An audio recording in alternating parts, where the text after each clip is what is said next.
Devant la façade principale, l'entrée principale du casino.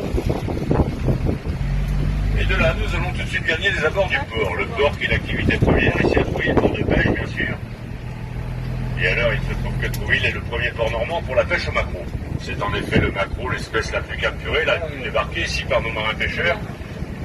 Mais on a aussi la coquille Saint-Jacques, fameuse coquille Saint-Jacques de la baie de Seine, qui fait également un très très fort tonnage chaque année ici à Trouville.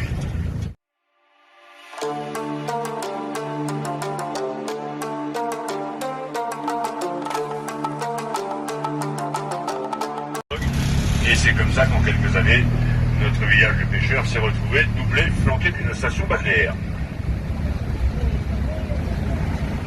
Nous doublons maintenant l'hôtel de ville, sur notre gauche, l'hôtel de ville. Alors lui aussi avait été construit début XXe siècle en même temps que le casino, et inauguré d'ailleurs la même année 1912. Le style art déco de cet hôtel de ville.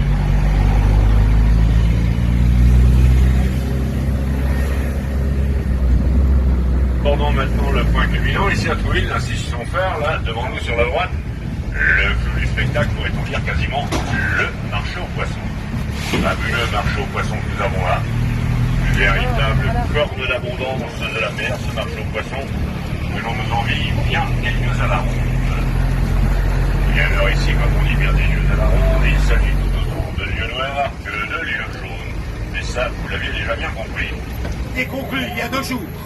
Il faut mettre le masque. Le masque, je ne connais pas, madame. On quitte ici momentanément les abords immédiats de l'avion pour faire route cette fois vers un estuaire un petit peu plus important, vers un fleuve un peu plus conséquent. Mais on va d'abord déboucher là, devant l'Office du tourisme.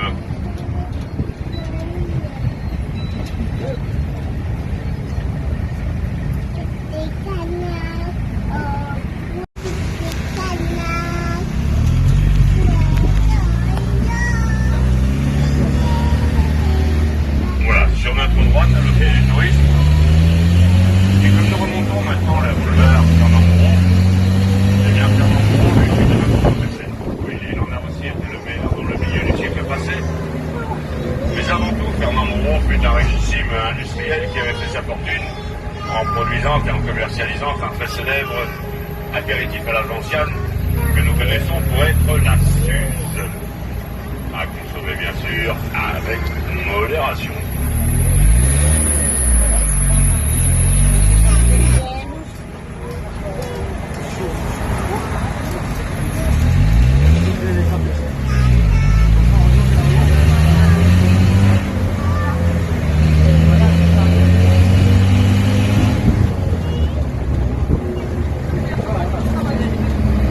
Maintenant, en traversant toutes ces célèbres terrasses qui font qu'on est là dans le quartier le plus people de Trouville, eh bien c'est ainsi qu'on va s'engouffrer là, dans la rue des Vents.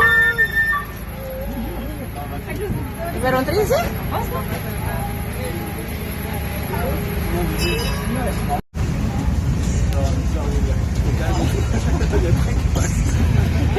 Allez, chante!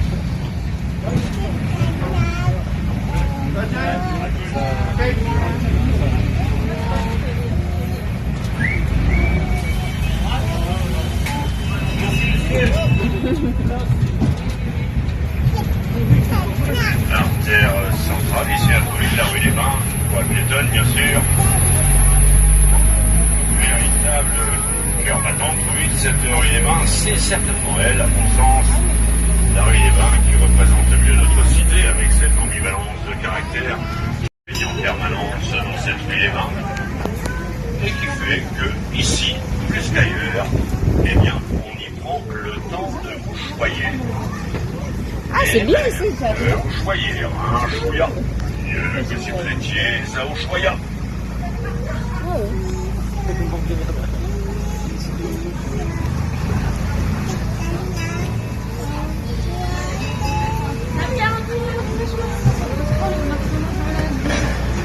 Et puis là, oui, ben, bien, on n'a quitté jamais sans saluer au passage le célèbre Club Ahmed, à droite, bonjour M. Ahmed et Madame, et leur compagnie, bonjour tout le monde.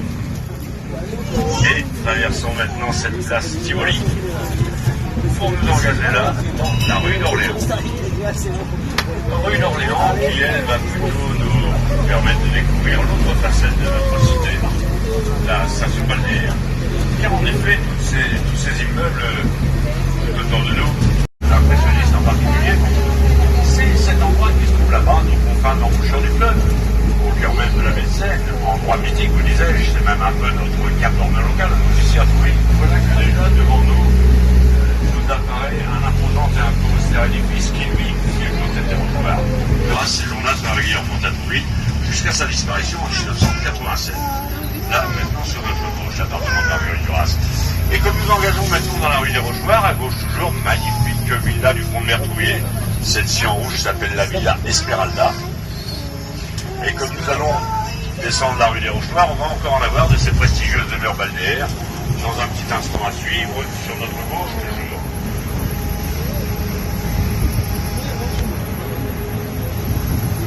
Voilà, comme celle-ci, là, à gauche, qui est en réalité la continuité architecturale de la précédente villa Esmeralda. Tandis que la suivante, dans un style tout différent, c'est maintenant la maison persane, là, à gauche. Et puis là, en bas, sur la plage, nous semblant tout droit surgi d'une boîte de Lego, ainsi posée sur le sable, voici cette extravagante tour Malakoff. Là, sur la gauche, là, en préambule, une petite vue sur la baie de Seine. Cette baie de Seine qui est si réputée pour ses ciels, ses lumières, ses perspectives et ses contrastes, perpétuellement changeants, perpétuellement mouvants, qualités qui ont attiré tant et tant d'artistes, et à commencer bien sûr par les impressionnistes. Et c'est donc ainsi qu'on avait un Eugène Boudin, père fondateur de l'impressionnisme Boudin, qui lui se plaisait à nous la peindre cette baie de Seine le plus souvent sous des ciels gris, lourds, chargés, voire même tumultueux les ciels de Boudin, alors qu'à l'opposé, un Yann Pitt, lui, nous la faisait plutôt sous des ciels livides, blais, délavés, et puis qu'un Claude Monet nous la peignait volontiers mener la baie de Seine sous des ciels azuréens. Mais en fait, les variations ici étant infinies, tout changeant si vite du tout, qu'en réalité, chacun peut aisément y trouver matière à son inspiration, matière à sa création. Il n'y a pas besoin d'attendre très longtemps là sur ces rochoirs. Vous savez, quand vous regardez une carte de France sur la rive sud de l'embouchure, vous avez cette bosse caractéristique qui marque la frontière entre fleuve et mer. Eh bien, la voilà là sur notre droite, cette proéminence géographique. Et alors là-bas en face, vous avez ces gigantesques infrastructures portuaires qui se restent vers le ciel. Ça, c'est le Havre. Avec en particulier là, ce nouveau terminal conteneur, Port 2000, qui accueille maintenant ces géants des mers, porte-conteneurs dont on arrive même à lire les noms sur les coques quand ils sont là-bas à quai, malgré les 8 ou 9 km qui nous séparent d'eux depuis ici. Donc Port 2000 se trouve en quai de Seine, rive droite, alors que nous sommes là en rive gauche de Seine. Et alors, suivez bien ce qui va se passer là maintenant. Comme on avance, on laisse filer cette école de voile, ce club nautique de Trouville, là sur notre droite, et puis à la sortie, eh bien on retrouve les rivages labrés là-bas. Sauf que cette fois, ce n'est plus le rivage fluvial du Havre que nous avons là en perspective, mais c'est maintenant le rivage maritime du Havre, avec tout au bout la colline de Sainte-Adresse, elle aussi largement fréquentée, et peinte par Claude Monet, cette colline de Sainte-Adresse, puis à l'extrémité là-bas, le cap de la Hève, la pointe de la Hève qui nous masque d'ailleurs les falaises d'Étretat, qui se trouve derrière à 30 ou 40 km un peu plus au nord. Moi je vous disais, les Rochoirs c'est un petit peu notre cap d'orne local, ici à Trouville, le climat il est toujours un petit peu plus rugueux qu'ailleurs. Mais bon, pour l'heure, ça va. Il fait relativement bon, donc si vous le voulez, on va s'arrêter une petite minute ou deux. Voilà, si vous voulez descendre par exemple, le temps d'aspirer un grand bol d'air du large. Et puis on va surtout mettre à profit ce petit arrêt pour compléter notre tour d'orientation là, sur cette baie de Seine qui s'enroule tout autour de nous. Alors voilà, une minute ou deux d'arrêt si vous voulez.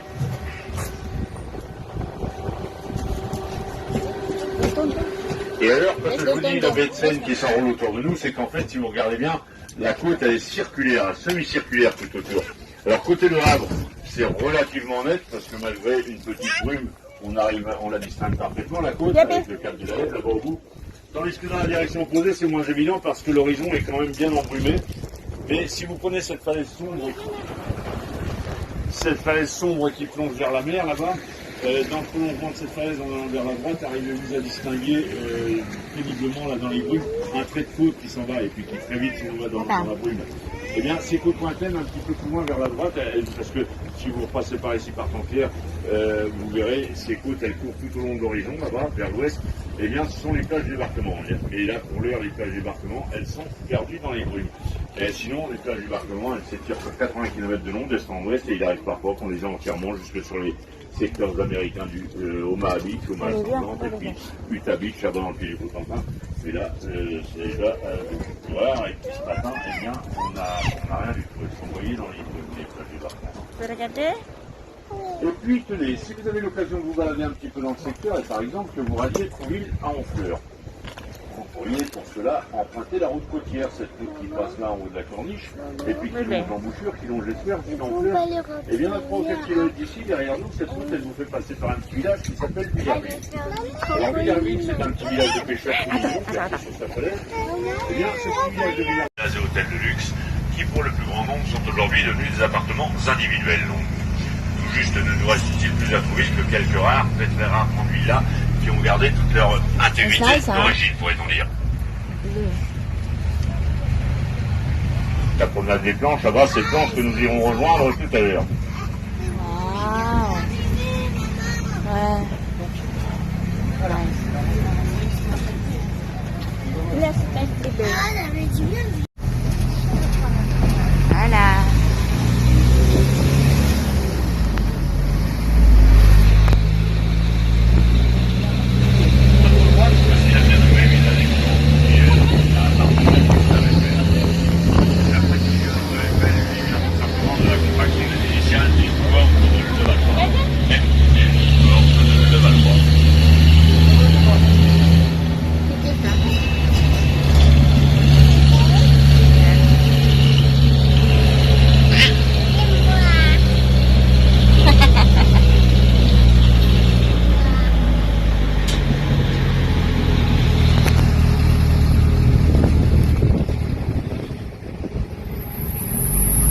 Yeah, look. Dan, dan. Wow. On est arrivé à la plage. Ooh, restaurants here. On va aller dans le sable. Et voilà, nous retrouvons cette fameuse promenade des planches que nous appelons aussi promenade Savignac, ici à Trouville. Du nom de ce peintre affichiste trouvé Raymond Savignac, dont on retrouve d'ailleurs partie des œuvres des affiches sur notre gauche, tout au long de cette promenade qui porte désormais son nom. Et ainsi à gauche, là devant nous, cette affiche-là, eh bien c'était un autoportrait caricatural. Une autocaricature de Raymond Savignac sur le site de la Mouette, car c'est en effet lui, Savignac, qui a fait de la Mouette le symbole, l'emblème de la ville. C'est ça? Le mini-golf, le poney club, là à droite. Et poney. Puis à gauche devant nous, encore une affiche de Savignac, toujours sous le signe de la Mouette. Cette fois, c'était une réclame pour l'hôtel Flaubert. L'hôtel Flaubert étant cet établissement, là sur notre gauche. Ouais. Alors voilà, c'est ainsi, par cette petite incursion sur les planches, et avec cette perspective sur les flots bleus, les flots verts, les flots verts, c'est ainsi que dans quelques instants va s'achever notre périple. Alors j'espère que vous aurez passé un agréable moment à bord de ce petit train. Et me reste-t-il pour le moins à vous remercier de votre attention, bien sûr, de votre visite, surtout, et de vous souhaiter un excellent séjour ici, à Trouville, sur la côte fleurie, en Pays d'Auge. Le Pays d'Auge qui se trouve désormais être le cœur même de notre grande Normandie réunie. Cœur géographique de cette grande Normandie, le Pays d'Auge. On est là. Ça y est.